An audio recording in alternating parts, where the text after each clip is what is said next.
എല്ലാവർക്കും വിശാലിനിയുടെ coming soon പ്രൊമോയിലേക്ക് സ്വാഗതം. പൂജാമുറിയിൽ വിളക്ക് തെളിയിച്ച് കീർത്തനമൊക്കെ പാടുന്ന ശാലിനിയെ സന്തോഷത്തോടു കൂടി നോക്കി നിൽക്കുകയാണ് രാഘവൻ നായരും പ്രീതിയും. ശാലിനിയെ അടുത്തേക്ക് വിളിച്ച് രാഘവൻ നായർ പറയുകയാണ്, മരുമകളെന്ന് പറഞ്ഞാൽ അത് വീടിന്റെ നിലവിളക്കാണ്, അത് തെളിഞ്ഞ് കത്തുക തന്നെ വേണം. അച്ഛൻ ഈ പറയുന്നത് മുകളിൽ നിന്നും കേട്ട് സന്തോഷത്തോടു കൂടി ശാലിനിയെ നോക്കി നിൽക്കുകയാണ് വിഷ്ണു. ഇഷ്ടമില്ലാതെയാണെങ്കിലും സത്യഭാമയും റൂമിന്റെ വാതിൽക്കൽ തന്നെ നിൽക്കുകയാണ് ഇതൊക്കെ കേട്ടുകൊണ്ട്.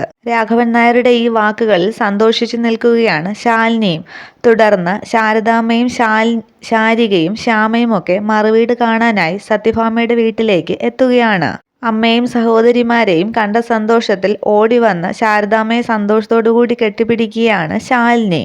രാഘവൻ നായരുടെ നിർബന്ധപ്രകാരം ഇഷ്ടമല്ലാതെയാണെങ്കിലും ശാരദാമ്മയുടെ വിശേഷങ്ങളൊക്കെ ചോദിക്കുകയാണ് സത്യഭാമ.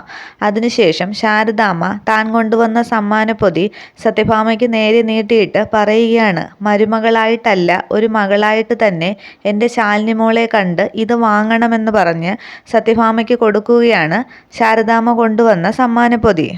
പക്ഷെ ശാരദാമ്മയുടെയും ശാലിനിയുടെയും ഒക്കെ സന്തോഷ പ്രകടനങ്ങളെയൊക്കെ കണ്ട് ഇഷ്ടമില്ലാതെ നിൽക്കുകയാണ് സുസ്മിത. സുസ്മിത പറയുകയാണ്, ഈ ചിരിയെ കരച്ചിലാക്കുന്നുണ്ട് ഈ സുസ്മിത. തുടർന്ന് പ്രൊമോയിൽ കാണിക്കുന്നത് ശാരദാമ്മയും പ്രീതിയും തമ്മിൽ സംസാരിച്ചു കൊണ്ട് നിൽക്കുമ്പോൾ പെട്ടെന്ന് പിറകിൽ തലകറങ്ങി വീഴുകയാണ് ശാലിനി. അത് കണ്ട് പരിഭ്രമിക്കുകയാണ് ശാരദാമ്മയും പ്രീതിയും. സത്യഭാമയും നോക്കുന്നുണ്ട് എന്താണ് സംഭവിച്ചതെന്ന് അറിയാനായിട്ട്.